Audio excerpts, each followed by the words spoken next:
Thank you for tuning into my channel. My name is Zuri, and I'm the president of Black Endangered Species Threatened Today, short term BEST, BESTT. And the reason why we're calling it species, because that's what we're considered to be, species. And we know that there are so many species that are protected. They have a protected class. And this booklet here that I've composed together, written from my heart, it talks about endangered. Please help. And then it says, love us all. Do you care? And on the front cover, you will see a little puppy. And we oftentimes see on television the dogs that are being treated so unfairly. They're trembling and cold, and some are left so filthy. And you should be saddened by that. A dog should not be treated like that. And then we have the little cats, the little kittens and then the cats. Mangy sometimes, starving, mistreated. Should not be treated like that. We have the horses. Sometimes I've seen them on court sometime and they're mistreated. They're treated poorly and they shouldn't be treated like that. It's a sad situation. But now when we get to these beautiful black Nubian children who are really threatened, can barely walk to the store without being shot down, can't drive in a car without being profiled or taking a chance on being killed because they have a cell phone. If they have a toy pistol, they can be killed. It may be a barrette in their hand, but they can be killed. Mothers are afraid to allow their children to go out and walk to the store, to drive, because they know that there are some of those unjust policemen. Not all, because we have some good policemen. But you have a lot of those unjust policemen carrying a gun and got into the force for the wrong reason. Those are the ones that we have to be so afraid of. And those that still think that it's a picnic day. And the picnic day, we know back in the day, they would pick a black, colored, Nubian, African American and kill him or her, which is the origin of the word picnic. Or a Black Friday, which is selling a slave for a discounted price. We now have Black Friday back, disguised. But the jails are filled and the prices are being paid. We used to have the lynching, just openly having a picnic, lynching. Now it's changed from lynching to shooting and target practicing. We have those that are just shooting and wanting to see how it feels to kill a black person. Injustice. We all know that it's unjust. The court systems, I'm sure they're aware. All over this American country, I know they know it's unjust. But how long would this injustice continue? How long? It's too long. Too long has this gone on and on and on and on. And it continues to go on and on. Excuse me, I had to make sure my phone battery is charging. The African Americans, everyone knows that they don't have a nation to stand up for them. They don't have a nation because they are unattached. They say we're African Americans, but we don't know anything about Africa. We don't know the tongue. We don't know the culture. And then they say we're Americans, but then we're not treated fairly as an American. We're treated as criminals, profiled and followed behind in the stores, followed behind in our cars, treated like we're criminals. All of us. Even the rich are treated as criminal, except that they have a name and a recognition. We haven't got a nation on earth. We're trapped in a country that do not love us, do not care about us, and they no longer need us for the fields and the plantations. We taught them how to make the corn planter. They don't need us for cooking and cleaning. We've given up our recipes. And for sexual pleasures, they've already raped the mothers. So they count us useless, lazy, non-productive. But that's the biggest lie of all, because we've always been productive. If we were not productive, America would not be what it is today. It's because of our producing that it is what it is today. But now the time has come for some of the people, some of the European people and others have decided that they want to completely wipe us from the face of the earth. But when they wipe us from the face of the earth, or wipe the ones that they are wiping out America, because there are countless creative inventors. Look at the Black Panther. Once given a chance, went super soul. Is that, if there's a word like that? But everyone, it went far and beyond. Just give a black person a chance. So when you're killing a black person, you're cutting off inventors, innovators, and they're falling prey to the society that have the knowledge that often nothing will be done if a black person is killed, not tasered, not wounded, but killed.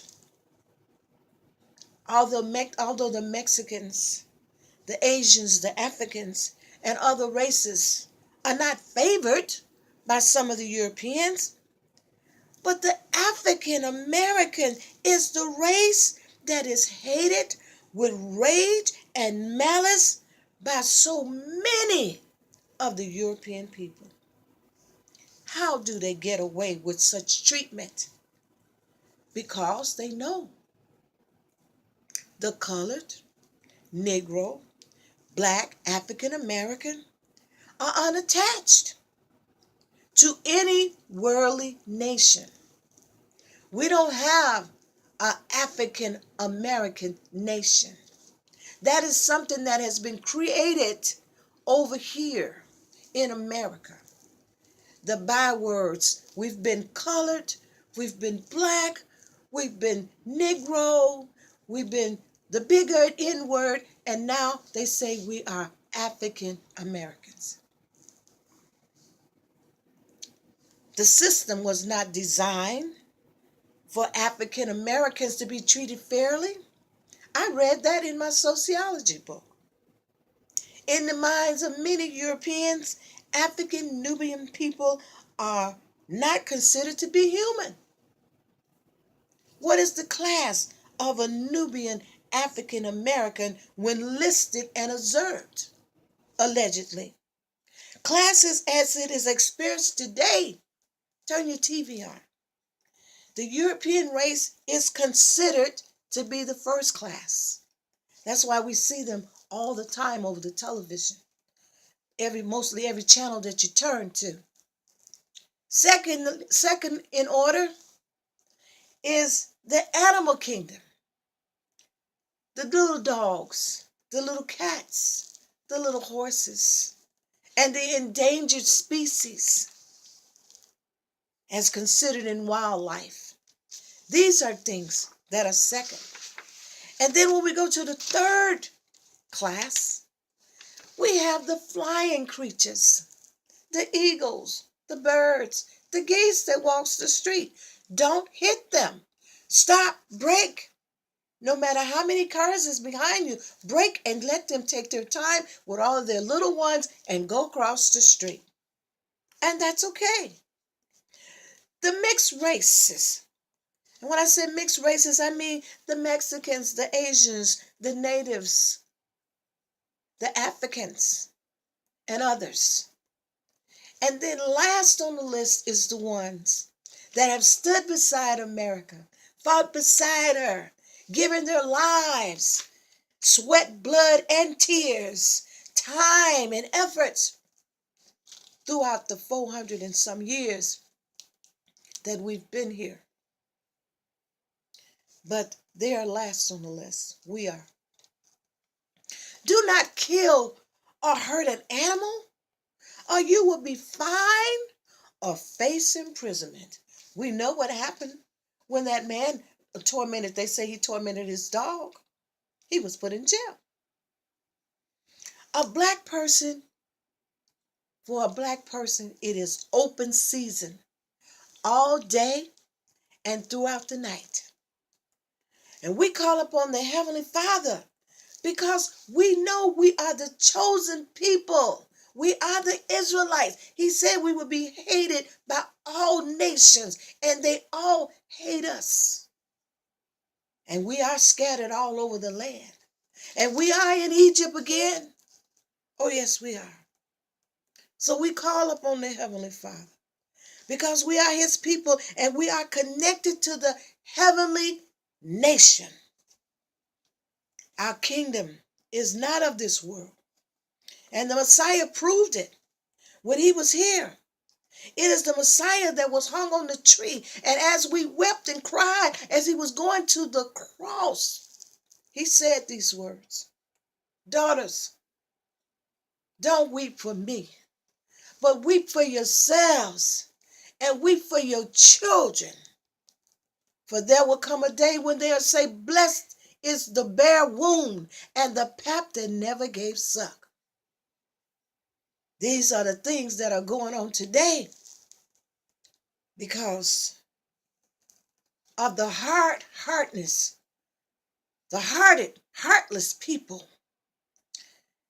But He was cursed and made a curse for the black men and women. He came to His own, but they received Him not, which was a little mixed up in the head. He was beaten and bruised to the point that He laid His life down. So as many as received Him, this is when the Gentiles could come in, was grafted in. They could become His. Put up your sword, Peter. This is not my kingdom. However, it is time, high time, that the people of heaven, the chosen people, the Israelites, the Hebrews, stand up for what is right and justly. Much work is to be done here on earth. But Lucifer, who is the motivator of it all, who plants the seed of hate and racism, who plants the seed of despair and killing, is using the weakness of some people to offset the countless engineers, the doctors, the inventors and innovators from living a long life here on earth. Who knows what those children would have invented? Children do silly things when they're young. I know on the college campus and the universities I've studied, and there are many tragedies going on there. There are many crimes committed on the university and the college campus, but they don't kill them there. They don't kill them there. They don't even expose them most of the time to the system. They cover it up. It's rapes going on. It's racism going on. It's killing going on sometimes. There's stealing going on right on the college campuses, and universities. But they don't talk about those things because that's not the black people. That's usually another race. It's usually the European people that are in college. Mostly everything created and built in this country, it is with the hands of the black Nubian people. They built it first. There may be some more adjustment added to it, but they came up with the ideas, most of them. You're not taught this in most schools, but the truth has surfaced. This is just a partial list of the many things that African Americans have contributed to America. We have the aeroplane propeller, James S. Adams, which is a black man. The Sany phone, Jerry Johnson, a black man. The biscuit cutter, A.P. Ashburn, need I say a black person. The folding bed, L.C. Bailey, a black person. The super soaker that most kids love to use to shoot at each other and soak them up, Lonnie Johnson, a black man. The coin changer, James A. Boyer. And I'm going to stop saying black because all the people on this list is black. The egg beater, the rotary engine, the eye protector, the car coupler,